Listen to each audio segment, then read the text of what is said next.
بسم اللہ الرحمن الرحیم۔ پیارے نبی پر ہر پل لاکھوں درود و سلام۔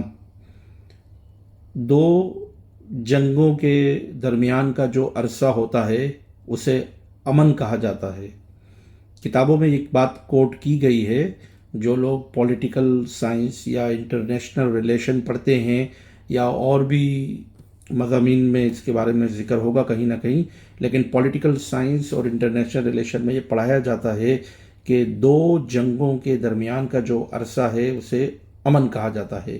یہ امن کی ایک کتابی تعریف ہے جو کہ شاید بہت کم لوگ جانتے ہوں یا لوگ جانتے ہوں پڑھے لکھے یا جو بھی ہے۔ بہرحال میں اس دن یہ یوکرین اور رشیا کی جنگ شروع ہونے سے پہلے اسلحہ کے بارے میں سوچ رہا تھا کہ میری عادت ہے میں کچھ نہ کچھ لکھتا رہتا ہوں۔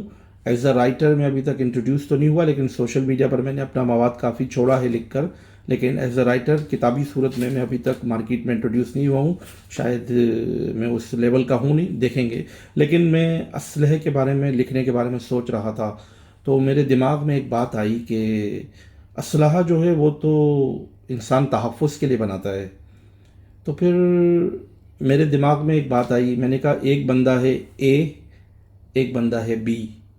تو اے بندہ جو ہے اس نے اسلحہ خریدا ہے اپنے تحفظ کے لیے، بی جو ہے اس نے بھی خریدا ہے اپنے تحفظ کے لیے، تو دونوں میں سے غلط کون ہے؟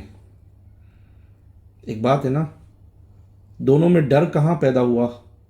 تو اس کا مطلب ہے کہ جب آپ دونوں باتوں کو بار بار ریپیٹ کریں اور اس میں غور کریں تو یہ میری ذہنی پیداوار ہے اور یہ میری سوچ ہے، یہاں کچھ کتابی یا کسی مفکر کی رائے نہیں، یہ میری ذاتی رائے ہے کہ اسلحے کی جو بنیاد ہے، اگر میں زیادہ نہ بول دوں تو وہ غلطی ہے، کیونکہ نہ اسلحہ بنتا، نہ ایٹم بم بنتا، نہ جنگی آلات بنتے، نہ دوسرے ممالک کو بنانے پڑتے اور نہ دوسروں کو دوسروں سے خطرہ ہوتا۔ تو اس کی بنیاد بنانے کی جو ہے وہ تحفظ نہیں ہے۔ اسلحہ بنانے کی جو بنیادی وجہ ہے وہ میری نظر میں وہ تحفظ نہیں ہے، بلکہ وہ اپنے کیا بولتے ہیں روب، اپنے وقار اور اپنی حیثیت کو منوانے کی ایک چیز ہے۔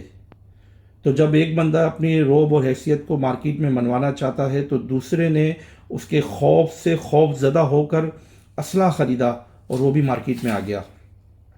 تو اس طریقے سے اسلحہ جو ہے وہ بنیادی طور پر میری نظر میں تحفظ کے لیے نہیں بلکہ وہ نیگیٹو پوائنٹ کی وجہ سے بنا ہے، جو کہ میری نظر میں غلط ہے۔ اوکے، اس بات کو جانے دے۔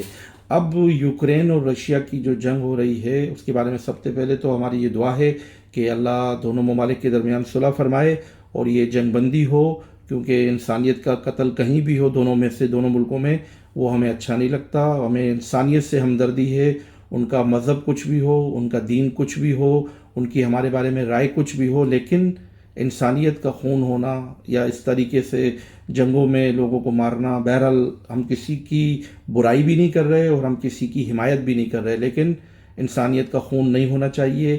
انسانیت کو انسانیت کی زندگی کی بقا کے لیے کام کرنا چاہیے، نہ کہ کسی کو مارنے کے لیے۔ لیکن جنگیں کس وجہ سے ہوتی ہیں، کیوں ہوتی ہیں، یہ تو ایک بہت بڑا چیپٹر ہے اور ایک بہت بڑی وجہ ہے، اور ان کی جنگوں کی وجہ بھی آپ لوگ سنتے ہوں گے۔ بہرحال اس سے ہمیں کچھ کلام نہیں کرنا کہ یہ صحیح ہو رہا ہے یا غلط ہو رہا ہے، کیونکہ میں ہمیشہ کی طرح ایک کیا کہتے ہیں میرٹ پہ ہوتے ہوئے، اور بالکل ایک میرٹ کا مطلب ہے کہ بالکل ایک کیا کہتے ہیں وہ نیوٹرل ہوتے ہوئے میں بالکل بات کرتا ہوں، کیونکہ مجھے کسی کی حمایت یا کسی کی ہمدردی یا کسی کی دشمنی کی ضرورت نہیں ہے۔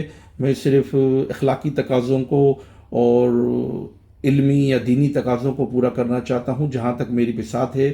تو اللہ تعالیٰ اس جنگ کو بند فرمائے اور کہیں اس کے شعلے بھڑک کر تیسری عالمی جنگ کا کوئی پیش خیمہ نہ ثابت ہوں، تو کیونکہ یہاں تو ہر شخص تیار ہے اور ہر بندہ جو ہے خوفزدہ بھی ہے۔ تو اللہ تعالیٰ جو ہے اس جنگ کو بند فرمائے اور اللہ تعالیٰ ہمیں اسلحہ بنانے سے زیادہ لوگوں کے ذہن بنانے کی طرف توجہ دے۔ ہماری جب ذہن سازی ہو جائے گی، ہم جب اخلاقی طور پر بالغ ہو جائیں گے اور ہم جب انسانیت کی قدر کرنا سیکھیں گے تو پھر ہمیں ٹینکروں کی ضرورت نہیں پڑے گی، ہمیں اسلحے کی ضرورت نہیں پڑے گی، ہم لوگوں کو اخلاقیات سے ماریں گے، اور اخلاقیات سے مارنا ہی سب سے عظیم ہے۔ بہرحال میں چھوٹا منہ بڑی بات، اللہ تعالیٰ ہم سب کا حامی و ناصر ہو۔ پیارے نبی پر ہر پل لاکھوں درود و سلام۔